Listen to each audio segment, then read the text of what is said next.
கோயம்புத்தூர்ல துணை மருத்துவம் படிச்சுக்கிட்டு இருந்த ஒரு பெண்ணுக்கு நேர்ந்த அவல நிலைய தான் இந்த செய்தியில நம்ம பார்க்க போறோம். இதில என்னன்னா, ரூ. 1500 அந்த பொண்ணு திருடிடுச்சு அப்படின்னு சொல்லி, அந்த காலேஜில இருக்கக்கூடிய அதிகாரிகள்லாம் அந்த பொண்ண வந்து ரொம்பவே விசாரணை பண்ணி டார்ச்சர் பண்ணியிருக்காங்க. அந்த பொண்ணுக்கு இவங்க பண்ண டார்ச்சர், அவங்க கேட்ட கேள்விகள்லாம் ரொம்பவே அவள ஹர்ட் பண்ணதுனால, அந்த பொண்ணு 4வது மாடியிலிருந்து குதிச்சு இறந்து போயிடுச்சு. இந்த மாணவி கூட இருந்த அந்த மாணவன் என்ன நடந்தது, அந்த பொண்ணு என்னென்னலாம் இந்த மாணவன்ட்ட சொல்லுச்சு அப்படிங்கிற ஆடியோ வெளியாகிருக்கு.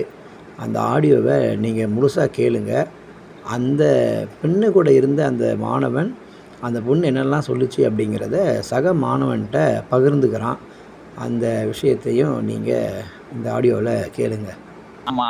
அப்ப நான் உள்ள போனேன்னா, ம். உள்ள போனோனே அந்த பிள்ளைய பிடிச்சு கேட்டுட்டு இருந்தாங்க. இந்த மாரி, "நீ எதுக்கு இந்த மாரி பண்ணிட்டு இருந்தேன்னு?" சொன்னோனே, என்னைய கூப்பிட்டு என்ன சொன்னாங்க, எந்த "நீயும் மாரி தான் அது கேட்டாங்க? குழந்தை. எந்த மாரி சொன்னாங்க? நீ இந்த மாரி காசு எடுத்தியா?" அப்படி இப்படின்னு கேட்டாங்க அந்த பிள்ளைட்ட. சரி. அந்த பிள்ளை எல்லாமே ஸ்டார்டிங்ல சொல்லிட்டு தான் இருந்தா மேம்ட்ட. நான் ஆ. இடையில தான் போனேன் மேம் கூப்பிட்டாங்கன்னு சொல்லிட்டு. ஆ. உள்ள போனோனே மேம் வந்து, "நீயும் தான் அது குழந்தை" அப்படின்னு என்னைய சொன்னாங்க எல்லாரும். ஆ. நான் எதுக்கு எதுக்கு என்ன எதுக்கு சொல்றீங்க? நான் எதுவுமே பண்ணல. என்ன எதுக்கு என்ன சொல்றீங்க மேம்? நான் எதுவுமே பண்ணல மேம். இந்த ம். மாரி ஆனா என்ட்ட வந்து இந்த மாரி நீ கூப்பிட்டதுக்கு வந்து இந்த கேம்பஸ்குள்ள அடிச்சு விளையாண்டுட்டு இருந்தீங்கன்னு சொல்லி கூப்பிட்டா அவ மேல. ம். ம். அதுக்கு தான் கூப்பிடுறாங்க சிசிடிவில பாத்துட்டுன்னு சொல்லி கூப்பிட்டாங்க. ம். ஆனா அவங்க என்ன பண்ணிருக்காங்க, இந்த மாரி பர்ஸ் காணோம்னு சொல்லி கேமரா பார்த்ததுல தான் இவ கூட நான் இருந்தேன்னு சொல்லி என்னைய கூப்பிட்டு இருந்திருக்காங்க. ம். ஆனா இவ எந்த காசுமே எதுவுமே எடுக்கலடா அவ. ஆ. நான் அவ கூட தான்டா இருந்தேன். அவ எடுத்தாளான்னு கூட எனக்கு தெரியல. நான் சொன்னேன் மேம்ட்ட, மேம் இந்த மாதிரி எடுத்திருக்க மாட்டேன்னு சொன்னதுக்கு ஆ. என்ன திருப்புனாங்க அவங்க. என்னன்னு? அவளுக்கு நான் சப்போர்ட்டா அந்த மாதிரி கேட்டேன் அவட்ட. ஆ. அவளுக்கு சப்போர்ட்டா நான் இந்த மாதிரி மேம் அவ என் கூட தான் இருந்தா எடுத்திருக்க மாட்டா அப்படி இப்படின்னு ஆ. சொல்லிட்டு இருந்தேன். அப்ப வந்து அவளே ஒத்துக்கிட்டான், மேம் நான் சும்மா விளையாட்டுக்கு தான் பேசினேன் அப்படின்னு. ஆ. அப்பயும் அவளை பிடிச்சி திட்டுனாங்க. திட்டுறதுலாம் சொல்ல, நல்லா திட்டுனாங்க அந்த பிள்ளைய. அந்த டி என்னடி இப்படிதான் பண்ணுவியா? அந்த மாரி தான் இப்படிதான் பண்ணுவியா? என்ன நீ இப்படிதான் பண்ணுவியா?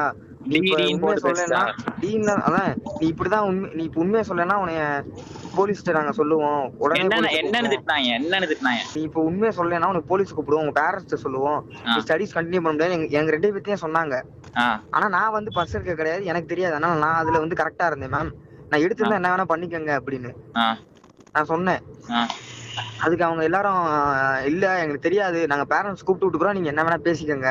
ஆ. பேரண்ட்ஸ் நாங்க சொல்லியே ஆவோம்னு சொன்னா. அவ கெஞ்சினாடா. சரி. மேம் சொல்லாதீங்க மேம் சொல்லாதீங்க மேம்னு சொன்னா. ஆ. அதுக்கு அவ ஏதோ மேம் கிட்ட வந்து, மேம் நீங்க சொல்றதா இருந்தா கேமரா பாத்துட்டு கூட சொல்லுங்க மேம். நான் எடுத்தேன்னு சொல்லி நீங்க கேமரால பாருங்க. வாங்க பாக்கலாம் வாங்க அப்படின்னு சொன்னதுக்கு, நீ என்னவே ஆர்கியூ பண்றியா அப்படின்னு சொல்லி மணிமணி மேம் ரொம்ப திட்டிட்டாங்க அவள. ஆ.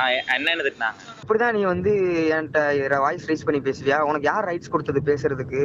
ஆ. நான் பேசுனதுக்கும் உங்க 2 பேத்துக்கும் பேசுறதுக்கு தகுதியே கிடையாது. ஆ. நீங்க 2 பேரும் இப்படிதான் உங்களுக்கு ஸ்கூல்ல சொல்லி கொடுத்துருக்காங்களா பேசுறதுக்கு? ஆ. அப்படி இப்படின்னு தேவையில்லாதெல்லாம் திட்டினாங்க. ஆ. ஆ. நான் அப்ப கூட நான் எதுவும் தப்பு பண்ணல. நான் சொன்னேன். சரி நீ தான், நான் அவட்ட கூட சொன்னேன். நீ அப்ப கூட அவட்ட வச்சு நாங்க எங்களுக்குள்ள வச்சு கேட்டேன்டா. மேம் திரும்பி என்ன டிஸ்கஸ் பண்ணிட்டு இருக்கும்போது நான் அவட்ட சொன்னேன். ம். ஏய் எடுத்தியாடி? எடுத்தனா சொல்லு. நான் சொல்லிக்கலாம். ஏதாவது பாத்துக்கலாம்.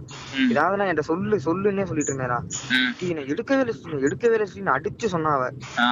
அப்ப கூட சரி எடுக்கவே இல்லை. அப்புறம் என்ன, அப்புறம் எதுக்கு பயப்படுற, வா போலாம் நம்ம, நீ அழுகாத வா அப்படின்னு. அவங்க வீட்டுல போன் பண்ணி சொன்னதுக்கு அப்புறம் தான் அவன் ரொம்ப அழுதுட்டு ஒரு மாதிரி பண்ணான். ஆ. ரொம்ப கெஞ்ச நம்பர் கூட சொல்லல. மேம் சொல்லாதீங்க மேம் சொல்லாதீங்க மேம். என்னன்னு கேமரா பாத்துட்டு கூட சொல்லுங்க மேம். வாங்க மேம் கேமரா கூட பாக்கலாம் மேம் சொன்னதுக்குதான், ஆ. எப்படி உனக்கு கேமரா நாங்க பாக்க விடுறது அப்படின்னு சொன்னான். ஆ. அப்புறம் தான் இந்த மாதிரி நான் உள்ள என் கோட் அங்க டேபிள்ல இருந்துச்சா, சரி. நான் எடுத்துட்டு வரேன். அந்த பேக கீழே வச்சுட்டு நின்று இருந்தாங்க.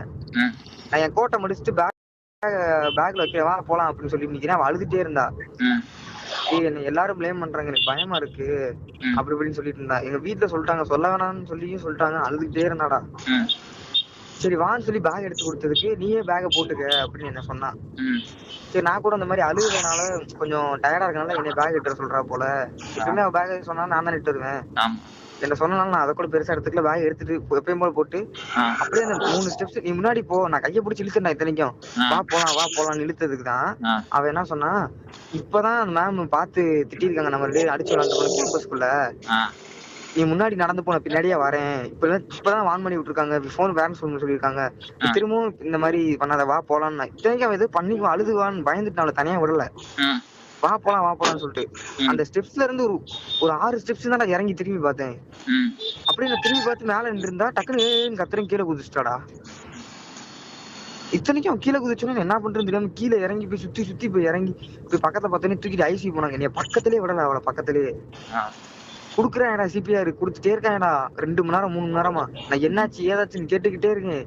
எனக்கு என்ன பண்றதுன்னே தெரியல. என்கிட்ட வந்து போலீஸ் வந்து அது இதுன்னு கேட்டுட்டு இருக்காங்க. என்ன கேட்டாங்க? என்ன நடந்துச்சுன்னு ஒரு 4-5 போலீஸ் வந்து வரிசையா கேட்டுட்டே இருந்தாங்க. என்னைய ரூமுக்குள்ள கூட்டு போய் கேட்டுட்டே இருந்தாங்க. நான் நடந்ததெல்லாம் சொல்லிட்டேன் அவங்ககிட்ட. இருந்தும் என்னை இன்னைக்கு ஏன் தெரியுமா என்ன வரவில்லை, நீ ஸ்டேஷன் காலையில வர சொன்னாங்க என்கொயரிக்கு. வந்துட்டு நான் அந்த பிள்ளைய பாடியை பாக்கலாம்னு சொல்லி நான் அதுக்குதான் கிளம்பி வந்ததே. காலையில என்கொயரி முடிச்சுட்டு நான் பாடியை பாத்துட்டு வரலாம், எப்படியாவது நான் போய் பார்க்கணும் அப்படின்னு தான் இருந்தேன். ஸ்டேஷன்ல வந்ததுக்கு அப்புறம் அங்க எல்லா ஸ்டூடெண்ட்ஸும் கலவரம் பண்ணிட்டு இருக்காங்க, நீங்க வெளியே போக முடியாது அப்படின்னு சொல்லி உள்ளே உட்கார வச்சிட்டாங்க. எங்க 4 பேர்த்தையும் உங்க 4 பேரும் கேஸ் போடுவோம் நீங்க இப்ப போனீங்கன்னா. ஏன்னா இப்ப வந்து அங்க ஸ்டூடெண்ட்ஸ் கலவரம் ஆயிருச்சு. இப்ப என்னைய பார்த்தாங்கன்னா அவங்க ரொம்ப ஃபோர்ஸா இருந்துட்டு ரொம்ப ஏதாவது கலவரம் பண்ணுவாங்க. அதனால உன்னை நான் விட முடியாது, ஏதாவது நடந்துச்சுன்னா உன்னதான் நான் தூக்கி ஜெயில போடுவேன், உங்களதான் எல்லாத்தையும் ஜெயில போடுவேன் அப்படி இப்படின்னு சொல்லி மிரட்டி உட்கார வச்சிருந்தாங்க ஸ்டேஷன்ல. நான் இத்தனைக்கும் உட்கார்ந்துருந்தேன். இவ்வளவு நேரம் உட்கார்ந்தோம். அவங்க இப்ப முடிச்சதுக்கு அப்புறம் என்ன சொல்லி தெரியுமா அனுப்பிச்சாங்க, கடைசி வரைக்கும் என்கொயரியே பண்ணல நீ. கடைசி வரைக்கும் என்ன என்கொயரியே பண்ணல. என்ன சொன்னாங்கன்னா நாளைக்கு வா அப்படின்னு சொன்னாங்க. நான் அப்ப கூட சொன்னேன், சார் நாளைக்கு என்கொயரி வரேன், நான் இன்னைக்கு போய் பாடியாவது பாத்துட்டு வந்துடுறேன் சார், நான் அவளை பாத்துட்டே வந்துடுறேன் சார் சொன்னதுக்கு, நீ போனாலும் காட்ட மாட்டாங்கடா தம்பி, நீ நாளைக்கு போய் எப்படி நீ என்கொயரி முடிச்சு சைன் போட்டதுக்கு அப்புறம் தான் அவ பாடியை வீட்டுக்கு கொடுத்து விடுவோம் அப்படின்னு சொல்லி அனுப்புனாங்க எனக்கு. நான் அந்த நம்பிக்கையில தான் இப்ப வந்தேன். இப்ப என்ன சொல்றாங்கன்னா ஏற்கனவே கொடுத்து அனுப்பியாச்சு அப்படிங்கிறாங்க. நான் இப்ப அந்த நம்பிக்கையில நான் போயிட்டு இருக்கும்போது கஸ்தூரிக்கு சொல்றேன் கொடுத்து அனுப்பிட்டேன்னு சொல்றாங்க.